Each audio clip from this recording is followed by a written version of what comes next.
This is something he repeats about Maddie too, that she's a good kid. She's a happy kid. And if there is any truth in that, this is what I have to say about that. She was the sacrificial lamb. Hey y'all, welcome back to Ramblin' Mama. I'm Lisa. If you're new here and you're into deep dives on true crime, please consider giving me a subscribe. I think you'll like what you see. We're going to take a look at Stephan Sterns' police interview. This was just dropped, I think, earlier today. They originally dropped it with the video and then they pulled it. I feel like everything about this investigation has been so careful and close to the vest. And even though that's frustrating, it's a really, really good thing because it just means that everybody's crossing their T's and dotting their I's. And especially if this is going to be a death penalty eligible case, it's very, very important that they handle it this carefully. Y'all let me know if you want some kind of a timeline. Later on, I can make a video just about that. I'm going to be trying to practice some of the stuff that I've been learning from the Deception Detective channel. That guy is so awesome, DD. He teaches how to listen for what people are saying. So in a situation like this, it's really helpful because we don't have the video. Let's see if Stephan leaks any clues. We still don't know the cause and manner of death, and we might not know that until it goes to trial because they're not allowed to release anything about her autopsy, Maddie, being that she was a minor. Today's date is February 27, 2024. The time is 19:16 hours. We're in Kissimmee speaking with Stephan Sterns. Okay, so I know that you already spoke to the other detective, right, about everything that kind of happened today. If you can just kind of go over it with us one more time, the timeline from like when you guys woke up and took her to school and all that. So we woke up early.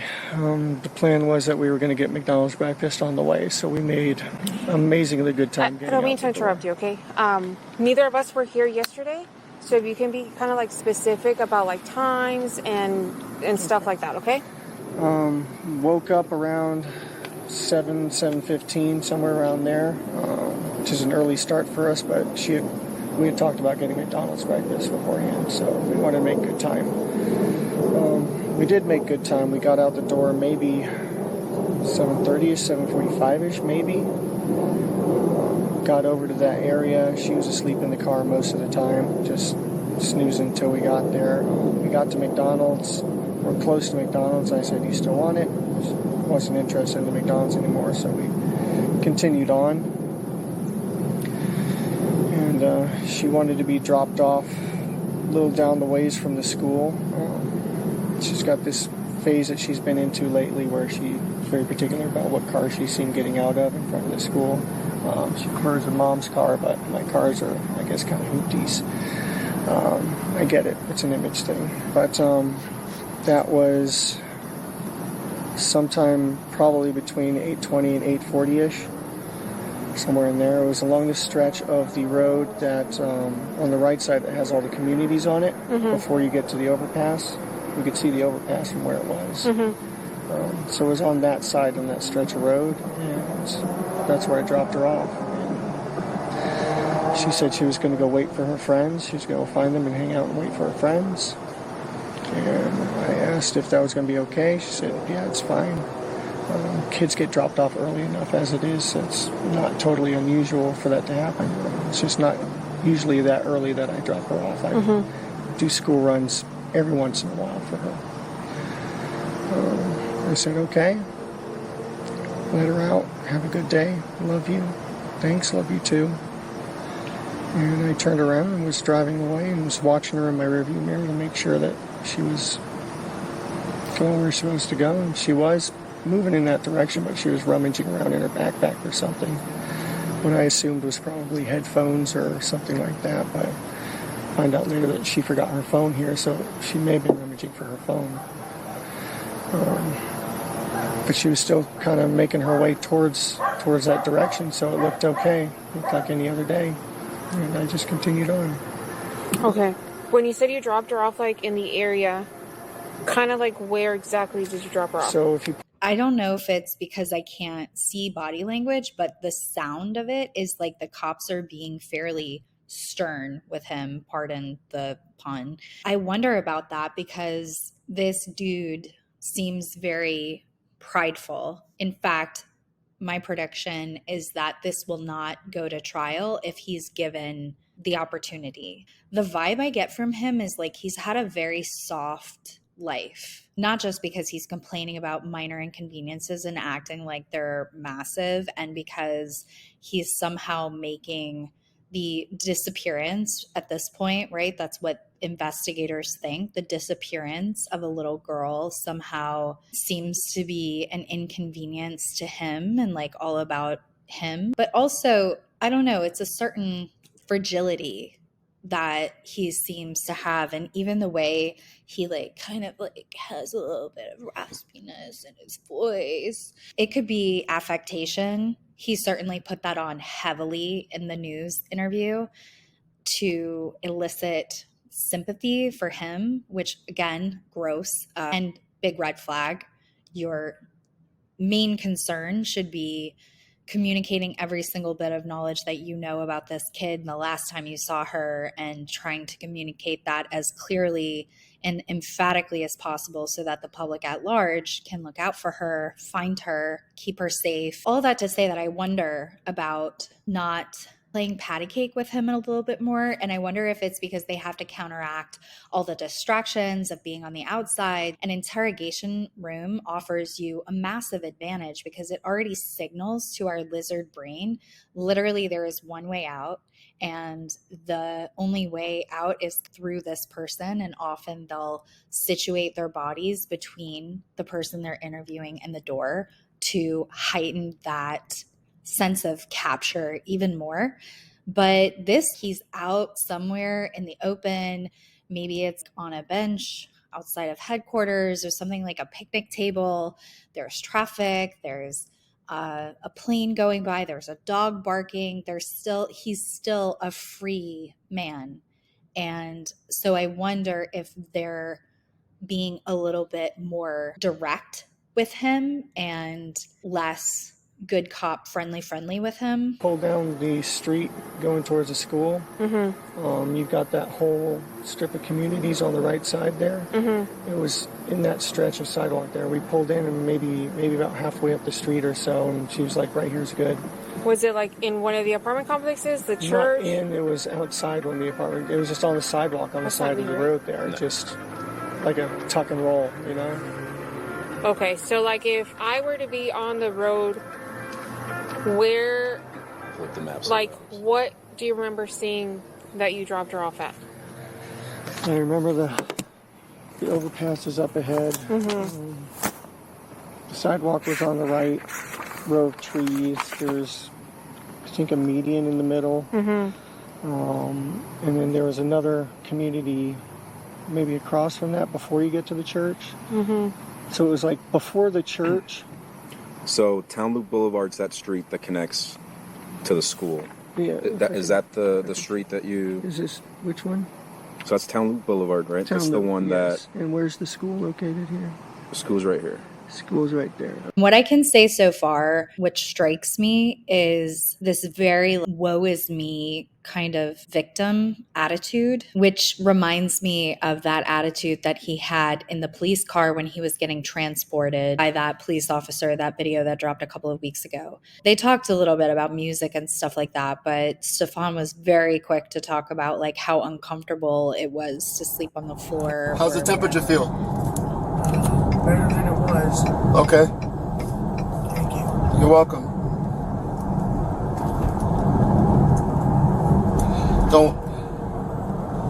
Don't know why they don't do that. You know, why don't they just kind of like at least give you a blanket, you know? My core temperature was down. The time they took it, it was like a degree or two lower than it should have been. Wow. Couldn't regulate. Sleeping on bare metal. The first night I was on a concrete floor with a roll of toilet paper for a pillow and nothing else. Begging for a blanket or a pad to sleep on for like 2 days. I think they were supposed to do stuff like that. Oof. That sounds rough, man.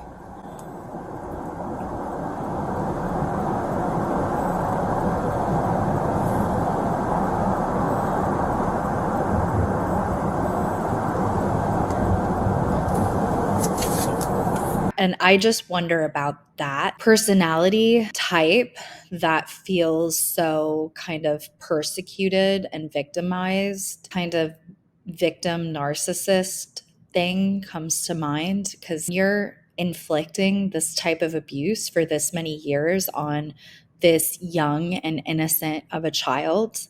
It's obvious that your needs or your sick desires go before everyone, ahead of Maddie's well-being, welfare, future, ultimately ahead of her life was the perceived necessity for Stephan to indulge in his disgusting proclivities.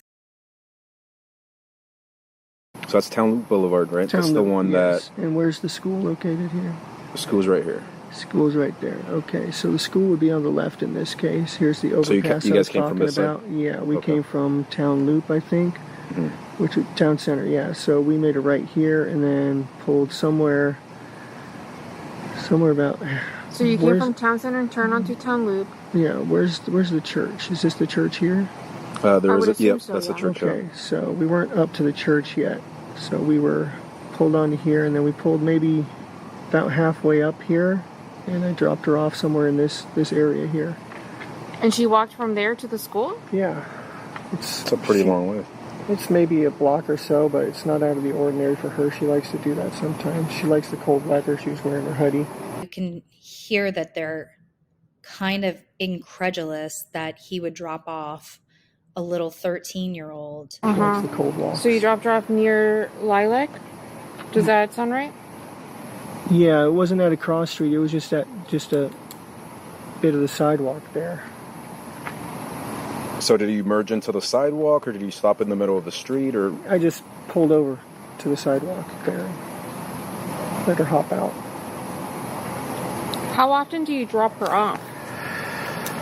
This might be the 5th or 6th time I've ever done it. Okay. And when you drop her off, where do you normally drop her off at? Normally down the street from the school. She requests that a lot.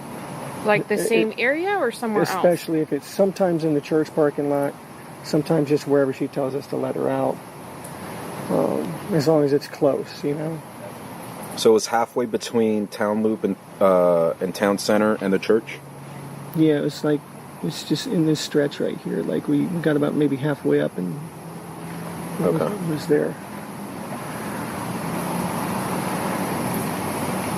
The McDonald's that you guys were going to stop at, did you pull into the plaza at any point? No, she 86'd the idea before we even got there. What do you mean by 86? Poo-pooed the idea, didn't want it anymore. Okay. Wasn't in the mood anymore. Okay, I'm editing this now, and the significance of this just hit me. He said first she poo-pooed the idea. She didn't want it anymore. She wasn't into the idea anymore. I'm not going to dig into the poo-poo thing, but that is very childish language, and not wanting it anymore. And I wonder if this is leakage about the conflict that might have escalated to these events. At any point while you were driving to the school, did you make a U-turn? Yeah, I tried to sell her on McDonald's one more time because I was still kind of hungry, but at that point she was also just wanting to get to school. Okay, so we turned right back around. Where did you make that U-turn at? Actually, the school not the school parking lot, the church parking lot. I pulled into that, turned around and pulled back out. Did a U-turn there and went back to the McDonald's, and she still wasn't having it, and that's when we came back. See, the McDonald's is on the same Town Loop or Town Center. It connects to the same road that the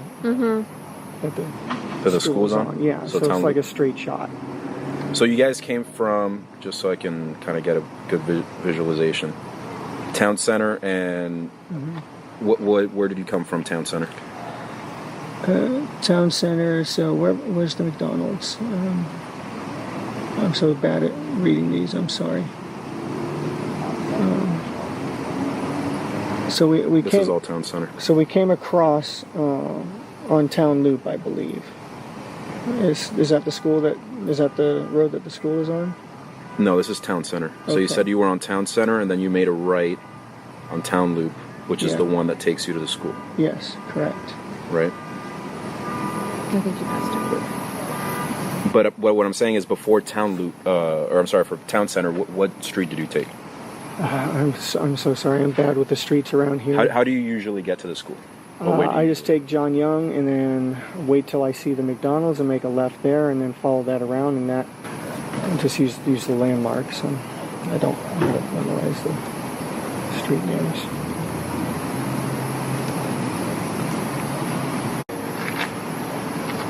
Okay.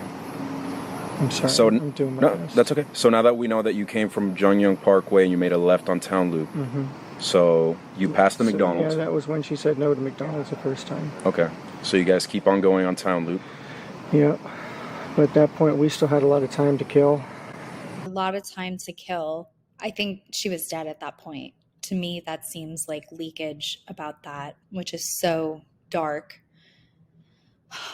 Earlier, he said something about 86ing. I think that's another weird thing. Like she 86 the idea. The origin of 86 is all over the place. I heard it first like as a kitchen term and like somebody getting kicked out of a restaurant, this like bougie restaurant in Manhattan. And the dude was all upset that he was getting 86 from the restaurant because he behaved badly. So maybe Stephan had some experience in hospitality. I know somebody found something about him working in Disney World, gag. But also 86 to me is like that kind of motion is often, I associate it at least. Y'all tell me if you have the same thing, but he could have said a million things in that, like, she changed her mind, a million things other than 86ing the idea, unless he's just trying to come across as cool or something. Like, hey, you're a cop, you speak in numbers. Like, Very early. So what did you guys do? Drove towards the school, made a U-turn, came back, tried to do the McDonald's thing again. She didn't want it. So where did you do the U-turn at? It probably was right by the church because it was still way too early for school. So it was on that stretch of road. I mean, they had the meeting there and the separation, so that left turn where the church is, you can make a U-turn there.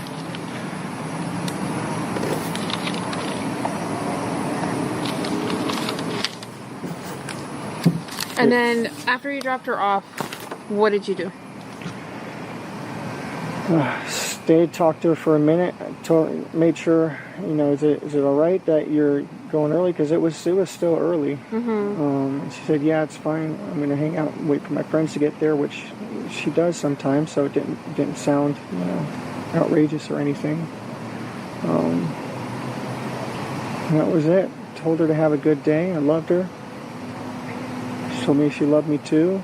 I turned around to leave, and I was watching her in my rearview mirror. And she looked like she was walking in the right direction. She was rummaging in her bag a little bit, like I said, but still sort of just shambling in the right direction while she was doing it. So it looked normal. It looked okay.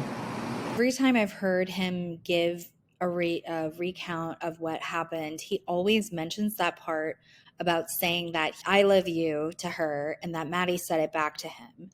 And that makes me think of a couple of things. First of all, I wonder if those words were exchanged before he took her life, or if he said it to her after. Or this happens a lot in interrogations, but I really feel from him there's so much image control happening about him being this really laid back guy who, I'm a cool guy, I'm gonna get up early so Maddie can go to McDonald's. Oh, she changes her mind suddenly. Oh, but I'm really hungry, but it's okay, she can change her mind. Oh, and she changed her mind again. Oh, she doesn't want to be seen in my car. Oh, that's cool. This really cool, loving dude that just rolls with the punches. I watched the interview with Maddie's biological dad. His impression of Stephan was that he was this cool, laid-back dude. He didn't get a weird, creepy vibe. Stephan didn't seem to be too involved with Maddie. He seemed to be very casual and just nice and friendly. Definitely feels like that is the image he's trying to project here as well. Okay, and then what did you do after you left the area? I left to go to the local vape shop because I needed some more vape juice. They weren't quite open yet, so I ended up going back home. Waited about an hour or so and then went back and checked the vape shop again. It was open, so I got what I needed there and came back. Do you remember what time you came home? The first time was probably right around 10, close to it. And then I waited here and went back to the vape shop. Probably finished at the vape shop and came back home again a little after 11. Okay. You said the first time that you hung out was a little bit, right? Yeah. Was there when you got here at Yes. 10? Okay. I think so. She might have been at her blood appointment. Let me double check. I know she had a blood appointment at some point during the day. It's okay. We don't have to ask her right now. Sorry, everything's a blur. So she might have been here. She might not have been here the first time. I believe she was here because she was sleeping in as much as she possibly could because she's been messed up with a new work schedule. So she had to be here because she'd been wanting to sleep in. Okay. I'll double check, but yeah, I believe she was here. And then what time did you say you left again to the smoke shop? Maybe after an hour or so, maybe 11 or so. Okay. And then what time did you get to the smoke shop? It's maybe 10 minutes away, so not long after that. I stopped in and got some juice. And What's the name of the smoke shop? East Monroe Line.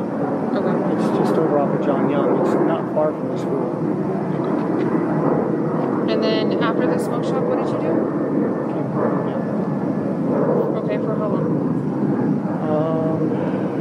At least until maybe 12:30, 12:45-ish, something like that.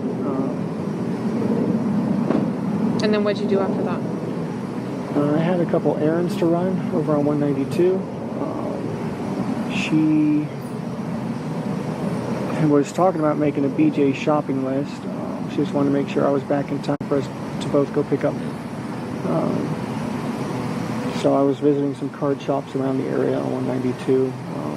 I'm kind of a nerd, so we had a new trading card game release, and I was seeing what the situation was with it.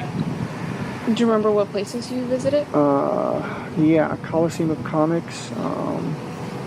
Stopped by a couple Targets, and I was going to go to House Rules Games down by Oak and 192, but I didn't make it that far. I got a flat tire on the way. Do you remember where you got your flat tire? It was on 192. I pulled into one of those plazas somewhere. It's been about 10 years since I switched out a tire, though, so I made a lot of rookie mistakes and ended up pinning my thumb between the frame and the jack. Yeah, I'm lucky it's not a lot worse than it could have been. Remains to be seen if I'll keep The sympathy he was trying to get for his friggin' thumb when he was changing the tire.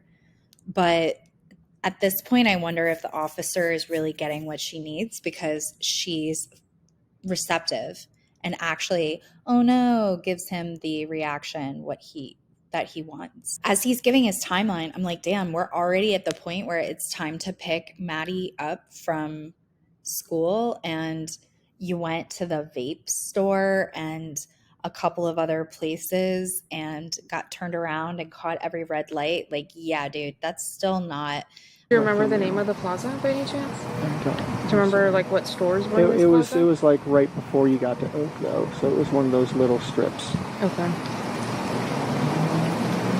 And then but I did not that? make it back in time because of that. I thankfully had the spare. I put that on and tried to get back in time, but caught every red light on the way. And she ended up leaving to pick up Maddie without me. I was about 10 minutes late on it.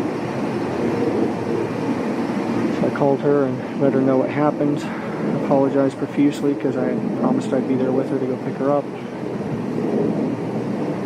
Oh, I see. Okay. So if Jen didn't know what happened, which to me is still such a stretch because I want to say I heard some kind of evidence that points to it could have occurred near Maddie's home or even in the home. And especially if it's true what they're seeing on surveillance that she might have been dead in the car already when he was caught on surveillance, then that certainly points to that being a possibility. But if Jennifer truly didn't know about this and Stephan had to play it off, if they typically go to pick up together with Maddie, which again is just so sappy and disgusting. It's like, you're not a family, bro. Like, ew, gross. But I feel like these personality types, they get the benefit of the pats on the back from society, like, oh, you're so great stepping in to be a dad figure, and oh, you're so awesome, you know, Maddie's second dad. And then in private terrorizing this girl and absolutely destroying her life and then taking it. But anyway, so it was under the guise, right? Like, we're going to go pick up Maddie together. Like, oh, I'm so sorry. What a douchebag. I can't. You've got to go get her alone. And then Jen is the one who has to discover, like, what? They said that she didn't even come to school. And my instinct about Jen is that she knew and never wanted to know too much, because it's so sick, man. I think this is why cases about children really grip the public, because it's that innocence that was not protected and should have been, and how adults failed this sweet young girl on so many different levels. But both adults essentially in this relationship were getting what they wanted, I believe. Stephan, we've been into what he got out of it. Jen was able to get the appearance of a partner who was really into her.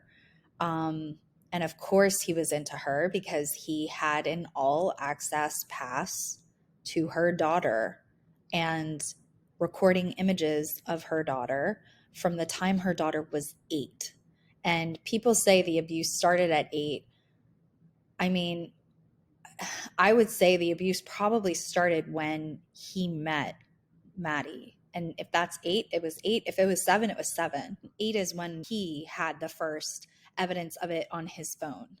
And I don't doubt for a second that he was sharing these materials. And maybe that's another knockoff benefit that Jen got from it as well. If he was taking care of her financially in whatever way, it sounded like he comes from some money too, like with the poodle breeders or whatever the hell his parents do. Jen could be codependent, unfit in several ways because of mental and emotional problems, but be bolstered up by this man that I guess she found attractive, even though he hides behind that beard, and underneath that beard is like lips so thin they're like taking Ozempic or something. I'm sorry, this isn't really like useful. I'm just being catty now because I'm angry. But basically, the adults in Maddie's life, and look, y'all, like, no shade or anything, but even her dad, her biological dad, because I understand it's difficult with custody agreements and stuff like that. But, and I don't know the ins and outs, but could he have made a little bit more of an effort? Could he have physically been with her more? Why wasn't he physically with her for her 13th birthday? And her mother wasn't either. Like, this poor girl, she was seeing a psychiatrist. Was she screened for signs of abuse at home? Just sat and waited. And after that, she had already gone to get her, so I just sat and waited and hung out, straightened up the house a little bit. That was it. Then we got the call. What do you mean you got the call? Got the call from her that had not come out. So we started getting worried. Started making the calls to her family. Be on the lookout. She might be walking to you.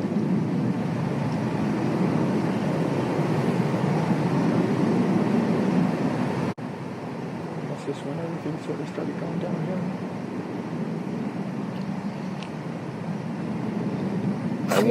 Was it? Did you check on the map the southbound? The Greenville. I'm not sure where Greenville is.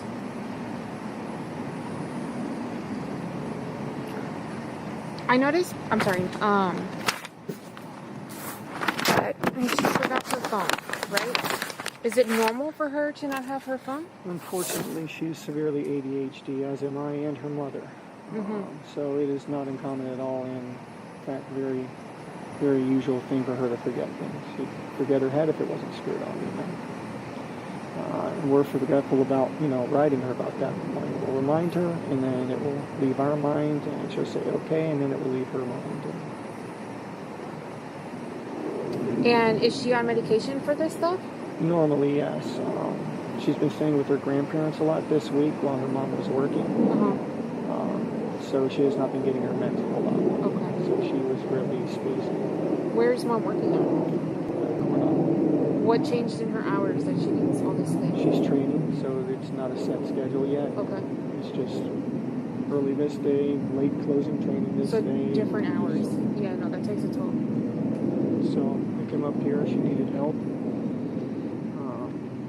I split my time between the two places.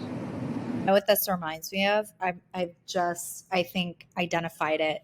I lived in New York City for almost 2 decades, and anybody who's lived in New York or traveled there for a decent amount of time, you'll totally get this.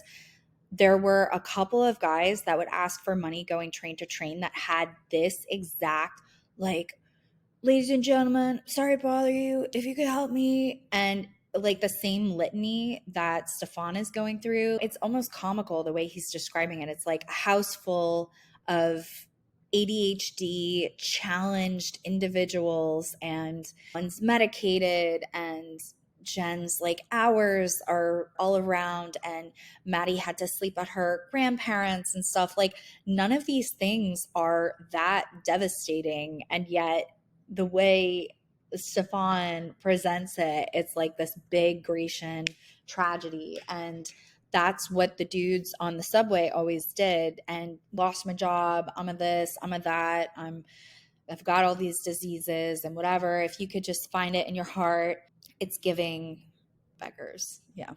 I needed a visit. We all needed to be a little happier together. So This is a great thing, Joe. We need a visit to be a little happier together. Tell me if y'all caught that. I wish I could understand it.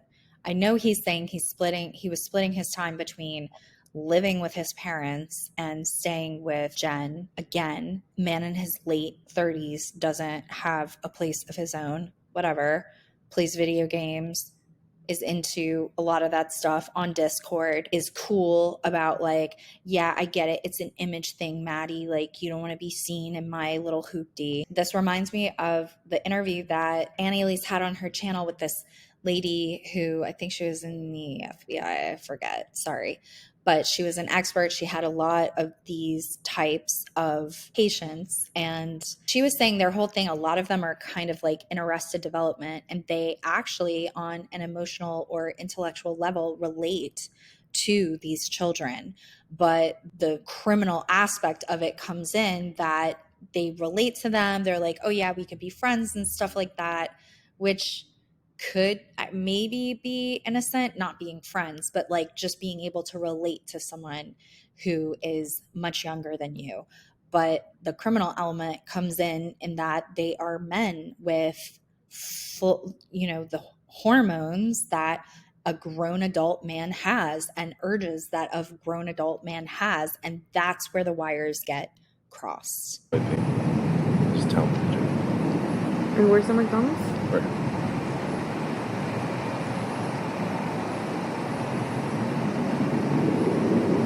That doesn't make sense. Right?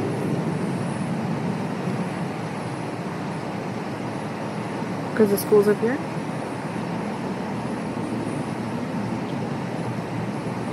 am I messing up the streets again? Yeah, town loop. This one's town center, but town loop. We're just trying to figure out your direction of travel, right? I'm so sorry. I'm so bad with that area over there, Hunters Creek. I think this is where the cops knew that they got him, that they had enough probable cause potentially that they could take him in while they're having this sidebar and he's trying to curry favor. You said you made a U-turn at the church to go see if she wanted McDonald's again, correct? Yes. Did you go anywhere else? Because I know you said you had time to kill. Yeah. Did you guys go anywhere else? No, we didn't go anywhere else. Is there a reason why you would be back on John Young Parkway? When we tried to go back to McDonald's a second time, we would have made a left over there instead and just looped around again. What do you mean? Just made a circle. Made a circle how? Can you show me on the map? So this going, is the going McDonald's back down right here, to right? McDonald's. That's the McDonald's right there. Correct. So going back down and then just straight shot back down. You again. would come down this way? I can't read the map. I'm so sorry. Yep, I'll go. Where's the McDonald's? The McDonald's is right here. This is Town Loop. So this is Okay. Jonghyun Parkway. John You guys Young, are coming okay, up Jonghyun. this is the McDonald's. And the school's on this corner. Correct. Somewhere over here. Mm-hmm. So we come back out here, there, and then we can take a straight shot back down to the school again there. They connect. Town Loop and Town Center connect. Right. So it's... So where did you make the U-turn? The U-turn was on the street when we were going to go back to McDonald's. And we drove down to McDonald's here. Right, so just so I don't get confused. You're going up Jonghyun Parkway, right? You're going northbound. Originally, yes. Right. You make a left Make a at the McDonald's. Here, go towards the school. Okay. How far did you get before you made the U-turn? So We got... Is this the school right here? yep, that's Town Loop. So we got up to here and then made a U-turn over here. Past the median. Okay. So And back to McDonald's. on Lincoln Town Loop. Still time to kill. She still didn't want the McDonald's, but I did give her a raspberry and cheese Danish. So did you go through the drive-thru? Did you go No. inside? No, didn't go inside. Where did you get the Danish from? Oh, the Entenmann's that I brought from home. I gave her a couple of those to put in the car. Okay. So she wasn't without food totally. So we just continued past it again and turned around and said, screw it, just drop you off early. Okay, so you came back around to the McDonald's. And then right onto the school road from there. What's is that back on Jonghyun Parkway? Yeah, or? back on the John Young Parkway. It comes down here, and then here's Town Center again. So then you took Town Center yes. the second time around? Yes, and then made a right down to the school. Do you Okay. remember what time you dropped her off? I estimated it to be sometime between 8:20, 8:40. Are you on your phone? Do you have Google Maps? I do, but I wasn't mapsing it. When you're giving her rides, does she sit in the front or the back? She sits in the front. She likes to sit in the front. Do you mind if I look at your maps real quick? Yeah, it's fine. So this is a really good example of boiling a frog in interrogation. I think we're about halfway through at this point, and this is the nail in the coffin. The moment he hands his phone over, like his goose is cooked. Sorry to mix metaphors. And yeah, I know inside his head in this moment, as he's handing over his phone, there's a voice screaming like, get a lawyer. But I guess, there's this big incentive to try to come off playing it cool and casually so you can present this story to the cops and then they can leave you alone and you can tell everyone you talked to them and you cooperated and check that off your list. But, oh, buddy, I mean, he's not a buddy of mine, but this would have been the moment to ask for a lawyer, even though he's already in it.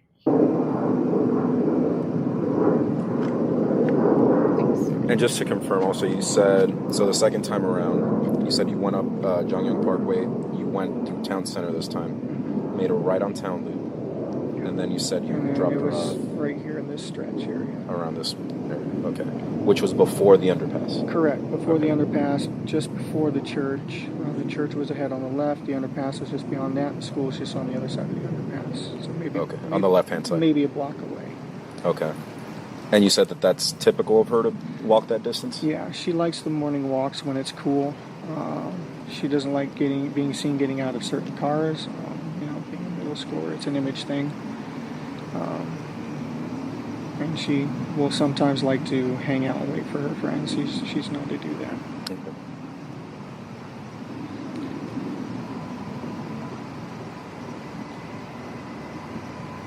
Do you mind if I just take a picture of your history? Yeah, that's fine. And that time would have been, you said around 8:20ish, 8:30, sometime between 8:20 and 8:40. What time does she go into class? She has to be there no later than 9:15. Doors open at 8. Doors open at 9, I think. And then school officially starts around 9:20 or 9:28, I think. Okay. I got it. And when you dropped her off, is that earlier than typical, later than typical, around the same time? Earlier than typical. Really? We had made really good time that morning, and with the subtraction of McDonald's, we had more time than usual. Okay. But she said it was okay. She was very confident and convincing that it would be fine. Again, who's the adult here? She convinced you that it would be fine. Who's the freaking adult here? I mean, I know this is a fictitious story anyway, but there's so much victim blaming in this. It's nauseating. And I think this part, the male cop is just vamping as the female cop goes through his phone and gets everything she needs to get. And I wonder what she's looking at. If she's not facing him and she has his phone away from her, I can only imagine what she's seeing.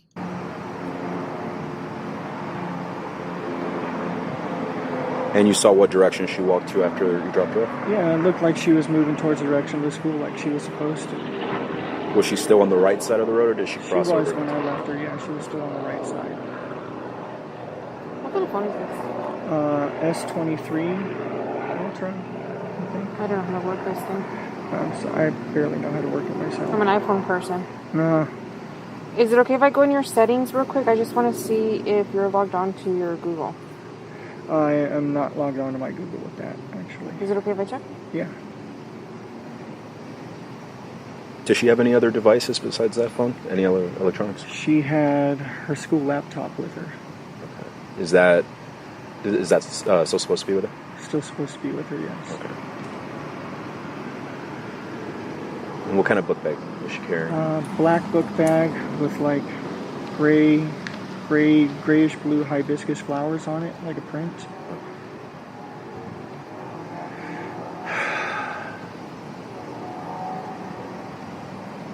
When she leaves in the mornings, where does she usually put her phone? Either in her backpack or like her back pocket, kind of wherever she just thinks to put it at the time. Hold on, I don't know how to use this phone. Sorry, I don't mean to interrupt.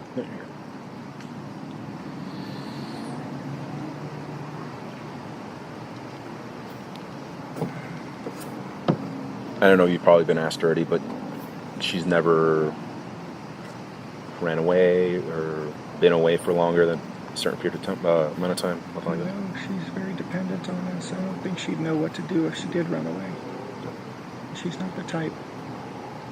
She's a good kid. This is something he repeats about Maddie too, that she's a good kid. She's a happy kid. And if there is any truth in that, this is what I have to say about that. She was the sacrificial lamb. Jen was getting what she wanted, or enough to keep this loser around. Stephan was getting what he wanted until whatever happened, and he retaliated against Maddie and took her life. And Maddie, the child, who, it should always be about supporting the child first and foremost. But then adults don't grow up and have issues, and it becomes about them instead of supporting the child. If there is any truth to that, that's what I think that is, that Maddie, as a coping mechanism, as a way to keep it all together, especially if she was trying to protect her mother in any way. Her mother, who I'm sure before Stephan came along was unhappily single or possibly unhappily dating. And that feeling of she finally has someone and, oh, he's so handsome, show him off to her friends and her relatives. And I remember seeing a picture that they took together at a wedding, like, oh, he cleans up well and he treats Maddie like his own daughter. Gag. Maddie was the linchpin. If she didn't go along with this dysfunction in any way, the whole thing falls apart. And my theory is something happened where she was no longer able to have it be business as usual. And she was standing up for herself or fighting back or putting her foot down and saying no more. And there's this saying that in a dysfunctional family, nobody gets to leave.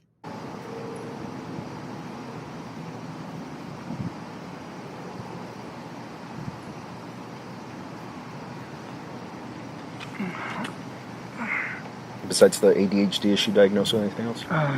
Yeah, she was tested a while back and had some symptoms of autism, so she's potentially on the spectrum there. Okay.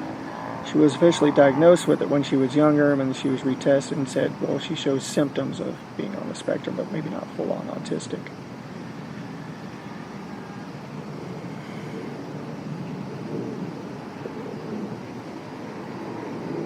If that's true, he sniffed out a vulnerable child and family because, as I understand, Jen also had her own issues. And if it's not true, or if there is another truth about it, can you imagine that many years of abuse and either hiding it from your mother or understanding that your mother is complicit, either in an overt or covert way? Can you imagine what that does to your nervous system?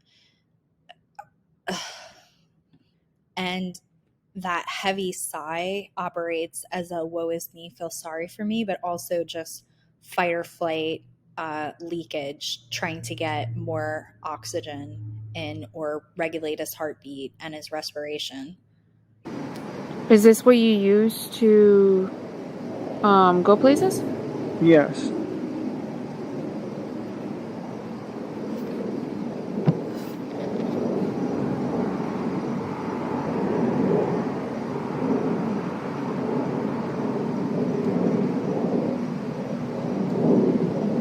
Go places, search addresses, look at store hours,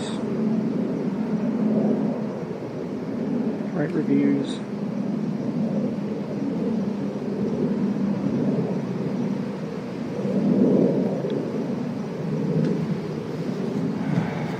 It's a pretty new phone though.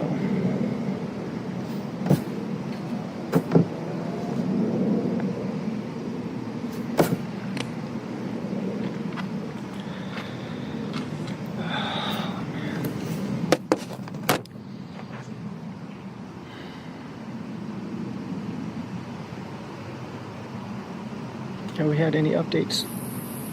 We literally have like 50 people right now on scene looking. I don't know if there's any updates. The best person would be the other detective because he's the one that is in charge of all this. To me, that's a two-handed thing. It's on the one hand, like, dismiss, get off of me, I'm the one answering the questions.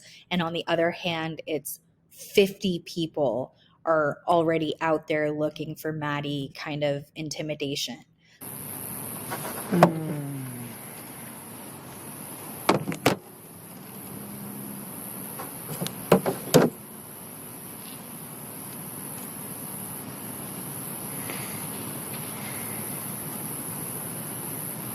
don't think I've eaten anything since yesterday. Yeah, I'm sure you guys are worried. When did you come back to help hurting? Yeah. What do you mean? Like, because you live down south, right? Mm-hmm. When did you come back up north to help her? I just got here this weekend. Do you remember what day it was? Sunday. Sunday was her birthday party, so yeah, it was the evening after her birthday party. Sunday. Okay. Do you remember what time you got here on Sunday? 8:30ish maybe. Okay. Just in time to make sure that she was doing all her nighttime routines. Yeah, nighttime routines. Even just hearing that from him makes my stomach turn. The timeline could have been he came in that night and then murdered her that night.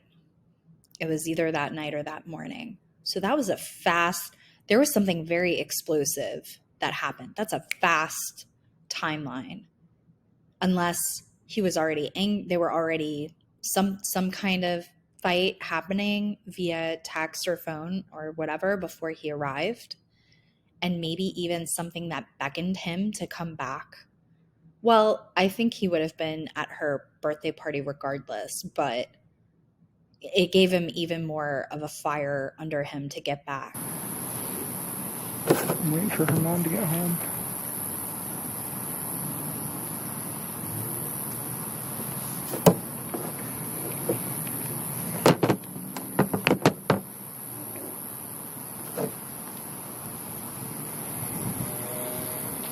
You live in North Pole, right? Yeah, I split my time between the two. Is that places. on Snug Street? Snug Street, Okay, yeah. that makes sense. You have a lot of Snug Street on here. Yeah, I split my time between the two. Is that Broward County or? Sarasota County, I believe, okay. or Charlotte County, either way. Gotcha. It's my parents' house. They're old and they need help these days, and they got a house full of poodles. And Wow.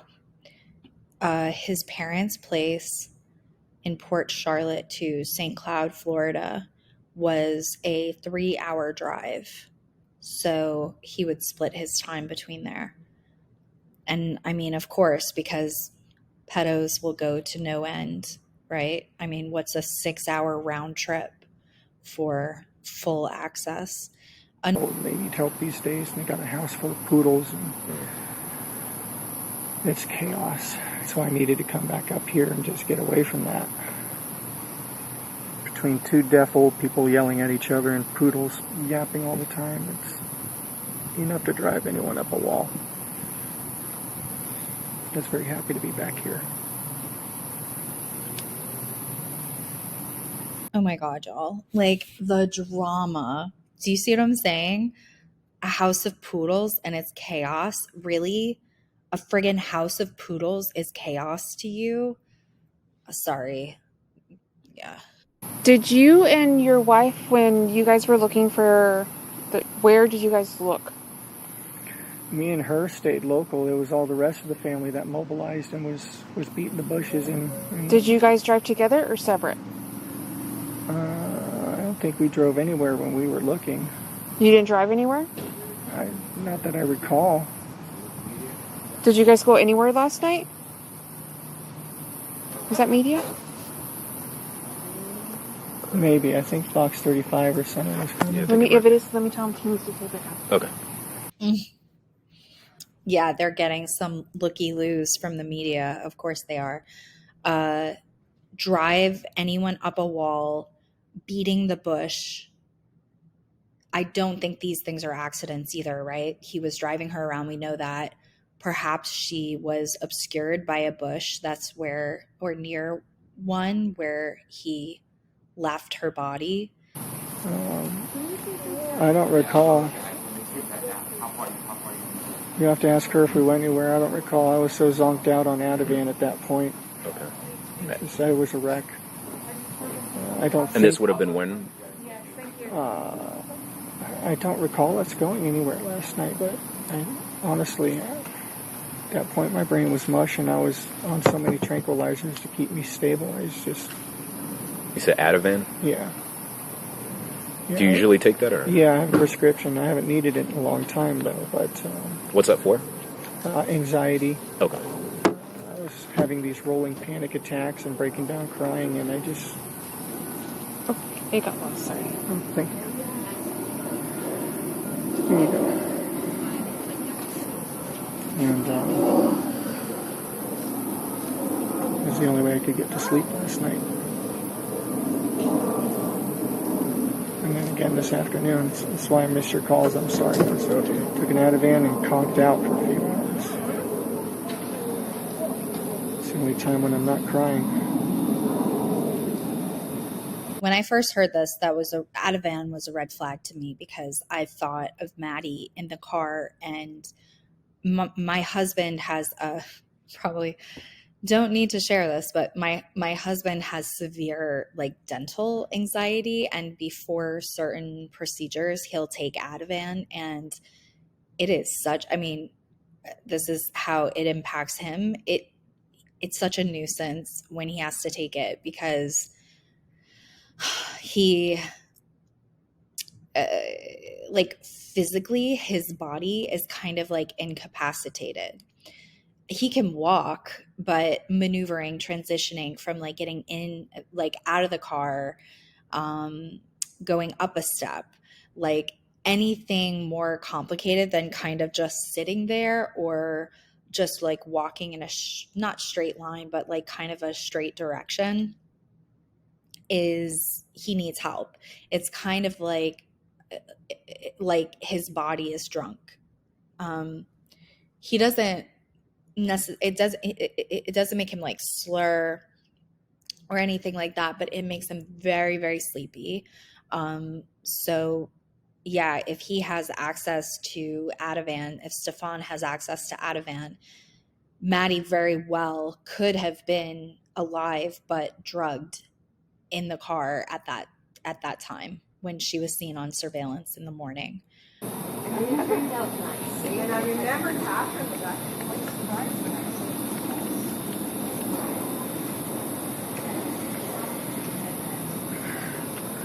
It's okay if I just pop down real quick.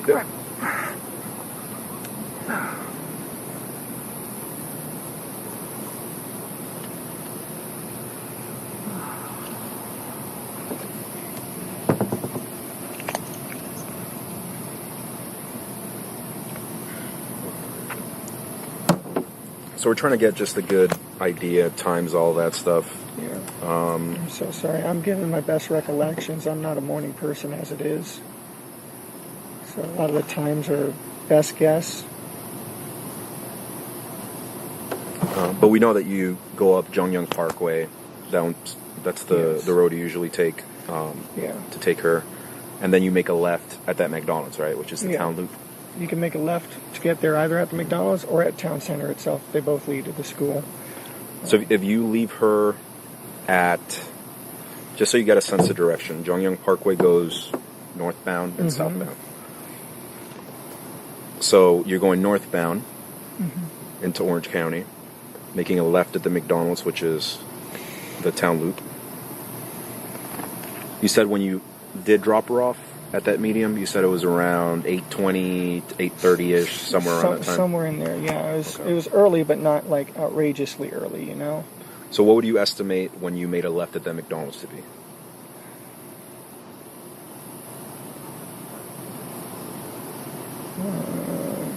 After I dropped her off? No, I'm saying when you dropped her off. First left by that McDonald's. Yeah, when you first go, that first left that you make at the McDonald's. It had to have been around maybe 8, maybe quarter after 8, sometime in there. Okay. Sometime between 8 and a quarter after, I think. All right, so just so it's, you can kind of picture it here on the map. So you're going northbound. You make a left here around like 8:10, 8:15. Let's say 8:15, around there. When you get over here, you make a U-turn. You go back to the McDonald's. But you said that she still doesn't want the McDonald's. Still doesn't want it. She was just going to eat the Danishes that I had given her. So you're going up here now, still northbound on Jongyang Parkway. You make a left at Town Center this time. Town Center, then make a right onto, yes. And then you drop her off around like dropped her off around halfway up the road there. Okay. So keep in mind, all of this is still northbound. Okay. Right? You're still northbound on Jongyang Parkway. Northbound. So Why is your car seen going southbound at 8:10?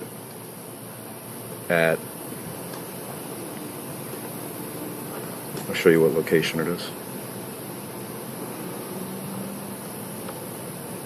McDonald's is over here. Mm-hmm. At 8:10, your car is seen going southbound at this intersection. So meaning going toward Kissimmee. Mm-hmm.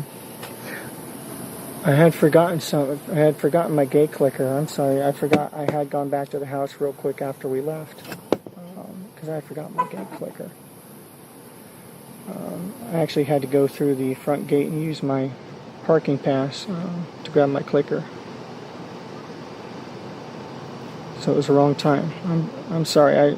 Like I said, I was guesstimating these times. I'm not a morning person. Okay. So yes, we've gone out. How far did you get before you came back down? When you realized you forgot your clicker? Nearly all the way to the school. And then we turned around. We had plenty of time to kill, so there was time to go back. I rushed back, got the clicker, and that's when I came back here this way. So you guys came back here to get your clicker? Correct. So when we look at the cameras in the front, it's going to show you coming back in Correct. here with her in the car? Yes, with her in the passenger seat, Okay. yes. I know it sounds like we're asking you stupid questions, okay? We just want to verify okay. the times. I'm sorry I'm not being more help. I'm not a morning person. I was half asleep as it was. I'm trying.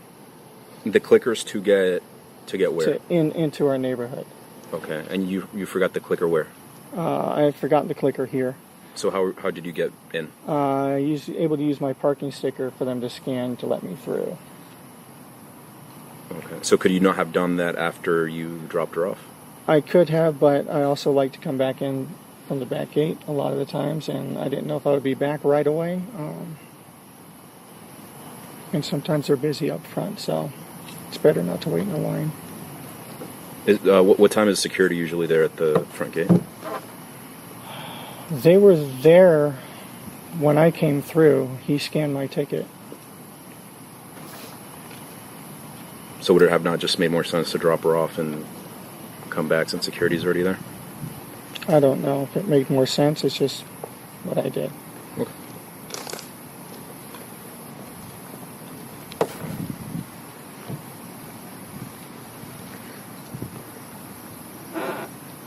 There you go. Good. Oh, thank you. Anything else that we haven't asked that you feel is important? Maybe that might help us out? I'm sorry I'm having trouble recollecting everything. I'm going to step away for a second.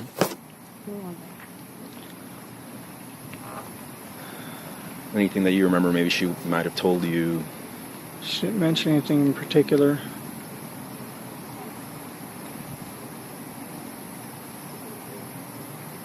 I made a joke about her Crocs. She wears Crocs and socks. So we were joking about that.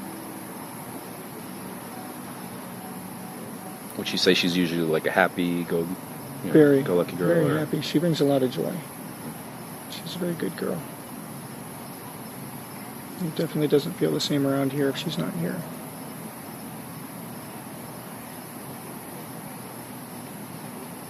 She was so happy too.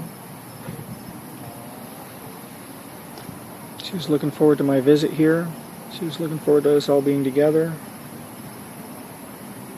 She was just happy. She was just very happy.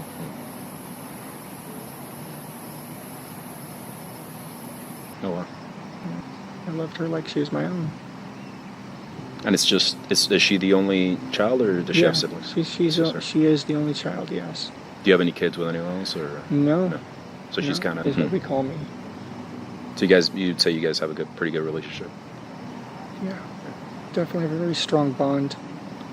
Just But dating. you know, I'm the person she goes to when her mom gets in a fight with her and she needs someone to comfort her, and like I'm that person for her, you know. And that is by design. Believe me, that dynamic, him inserting himself, that happened very early on, and he used it as leverage against both of them to do what he wanted to do. How's her relationship with mom? Good most of the time. You know, puberty not long ago, so she's getting the PMS mood swings, and when her mom gets them too, they butt heads, and so as well as you can expect, but otherwise very loving, very loving. Yeah. Gross. Talking about her going through puberty not that long ago, to me that's leakage too. I mean, you easily could have said, I mean, she's a teenager, so, or she's an adolescent, so she gets along with her mom as well as to be expected. But to go into the granular detail of like, well, when Maddie's PMSing and her mom is PMSing, and I wonder if there is leakage around that, because there's been a lot of talk about potentially Maddie was pregnant, and for sure that would explain timing kind of stuff, or the question of like, why now, right? You've been abusing her for years and years and years. What happened?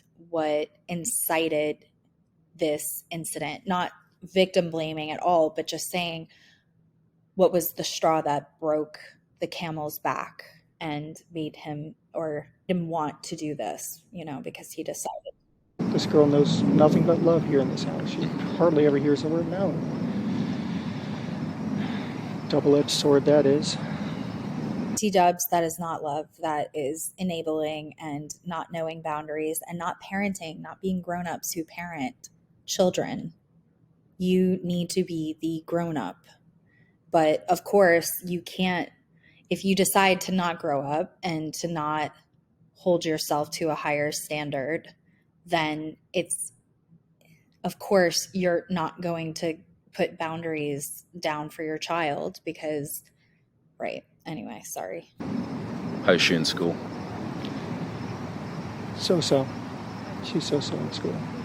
Like grade-wise? She's doing a lot better, though. Apparently, she just made Student of the Week. Oh, nice. Okay. Yeah, so we're very proud of her. She's doing singing, choir, and she's sounding just amazing. She sang for me last night, and I immediately wanted to show her the movie Sister Act because of the choir singing. It was so pretty. It reminded me. I told her I was very proud of her. Does she have, does she like video games, anything like that? She does like video games, yeah. She plays Roblox, Minecraft. I think those are the two big ones that I know of. You don't know her to like ever have any friends on there that she talks to, anything like that? She does. She does group chats. She does like voice chatting too on it. Usually with like her cousins or her friends, and they'll all be playing Roblox or something, and, yelling at each other on the phone.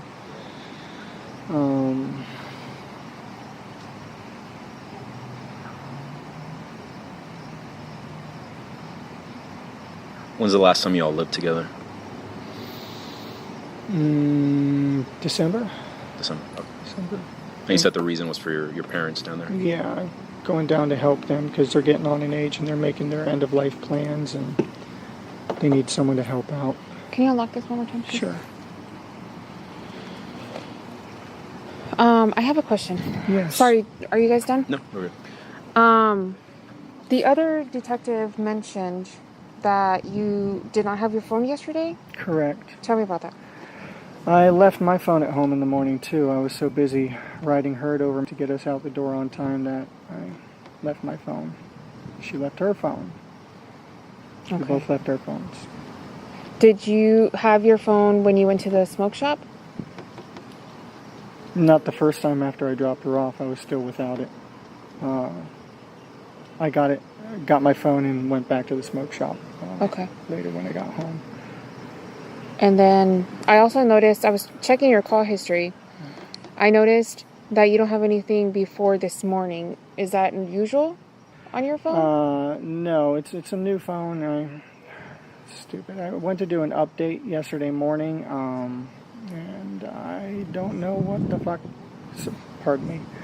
I don't know what the heck I did, but somehow during the massive OS update, I managed to factory reset my phone and lose all of my contacts, all my information. What time was that? Do you remember? Oh, sometime while I was hanging out with, I looked at her and said, what did I just do? Okay.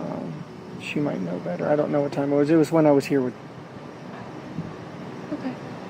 I think this is the real nail in the coffin for the investigators. If there was any doubt in their mind that they had their guy, they now for certain knew. Dude has suspicious, shaky timeline that they can't nail down. Has a lot of back and forth trips for seemingly no reason. I left this, I left that, blah. It's like a slapstick comedy or something. And the last thing is, oops, factory reset happened last night. And now that they're saying that, I'm thinking for sure it happened that night. I think, and then, but like none of that makes sense. Like putting her dead body into the car and driving it all around. Like people have been saying weekend at Bernie's. Yeah, I don't know. Tell me what y'all think. I don't think I have any other questions. Do you, Louis? I don't know where my head was yesterday. It was so far up my backside. That's okay. We understand. In the meantime, while we're waiting for all this to get sorted out, I am going to hold on to your phone, okay? I'll give it back to you when we're done. Okay? I thought they kind of had to subpoena phone stuff, but I guess if they have enough cause, they can just say we're searching it, right? Like I remember one interrogation I watched where they were, okay, we're going to search your car now. And it wasn't a question. So it must be if they have, if they have enough probable cause, they can just, so she like kind of asked like, yeah, but that was not a question. Do you have any questions for us? How long are you going to need my phone? I'm not sure. I'm waiting for my supervisor to call me. My dad. It's just my dad's using that to get a hold of me and get updates. They can call Jen's phone. Okay. Man, she shut that down so fast. I'm not sure. I don't know. And interrogators love to do that. Like any questions about like how long am I going to be in custody, or can I do this or that? Like all this negotiating and bargaining that people try to do when it's clear that they're being taken in or their stuff is being taken, and they're so quick to like, oh, I don't handle that. I don't blah, blah, blah, blah. And a moment before they were all like, yeah, let's talk about every little last thing. Let's dig into all these different details and nooks and crannies and really like think about it. And then all of a sudden it's that rug pull of like, yeah, we don't know. We're not actually on your team or helpful at all. We don't work for you. We work for Maddie. Did the other detective give you his business card? I believe so. Okay, well, here's mine in case you want it for any reason. Okay. Okay? Mm-hmm. Do you swear that everything you told us is true? Yes. Okay, thank you so much. Thanks for your time. We appreciate it. I know it's a little hectic right now. And then I know you were about to head somewhere. If you can just hang tight and refrain from going back in your car, please. Oh, yeah, that's fine. I was actually going to move it over a spot. No, just leave it here. It's fine. Thank you.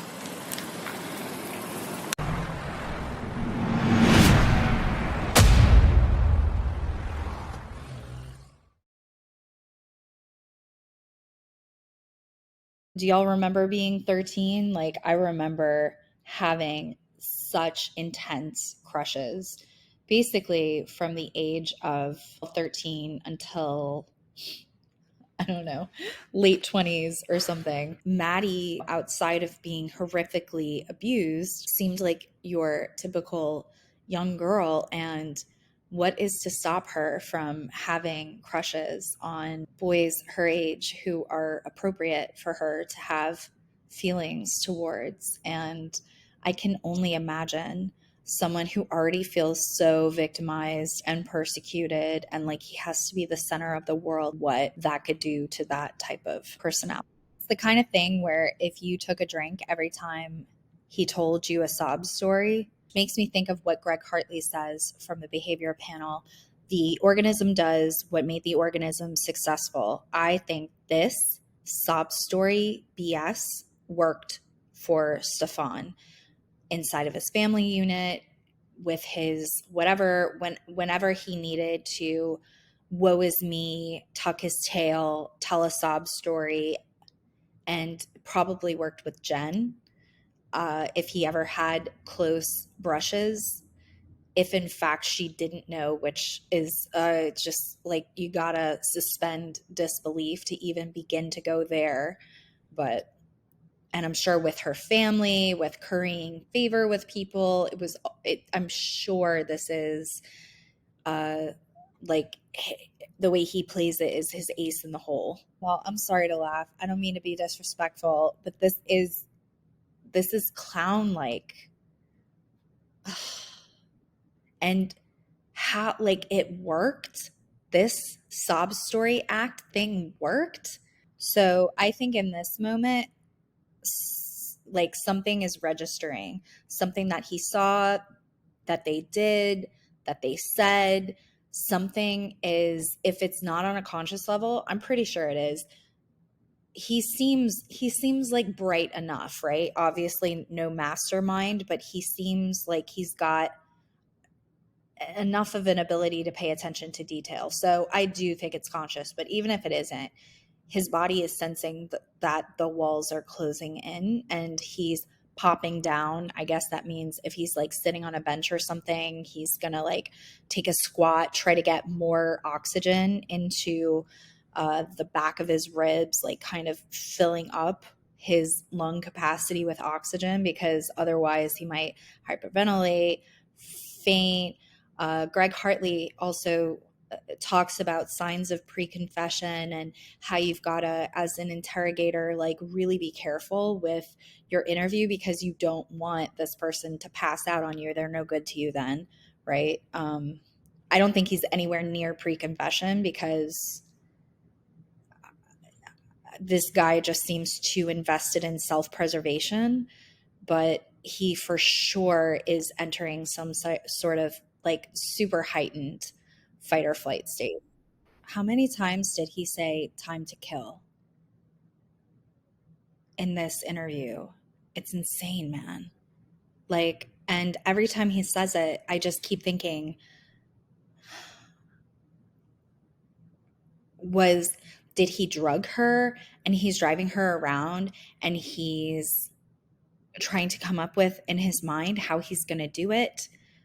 Or is it time to kill as in he's already killed her and now he also has time to kill to make it seem like a certain timeline? And also, everything is under video surveillance these days. Like, I don't know how these criminals delude themselves into thinking. I mean, there might be the rare rural areas where if you stay in like a square mile or something, people can't see you, but between door cams and street surveillance, and everybody said, especially in around Maddie's condo, there were tons of cameras and security, all kinds of stuff. Like, I don't know how these people think they're going to get away with it. But if she was drugged, that makes sense, because she's in the car, she is alive, but sleepy and whatever, a teenager. And it buys him the time to think of what he's going to do. I mean, that was the first direct challenge that they made to him. Like, in so many words, that doesn't really make sense. Why did you do that? And we're like 37 minutes in. So I guess they were playing with, I don't know. I never get this phrase right. Is it kid gloves? Kid gloves? I think it's kid. I think I read something. It has to do with goat skin. Terrible, but sad. And anyway, so maybe they kind of were. They were direct and professional, and they didn't indulge his sob stories so much, except for a couple of times. I think the female interrogator said, whatever, gave him some lip service about it. Did you hear the sigh of relief he gave when he got his phone back? The big intake of breath, and it sounded like a true blue sigh of relief.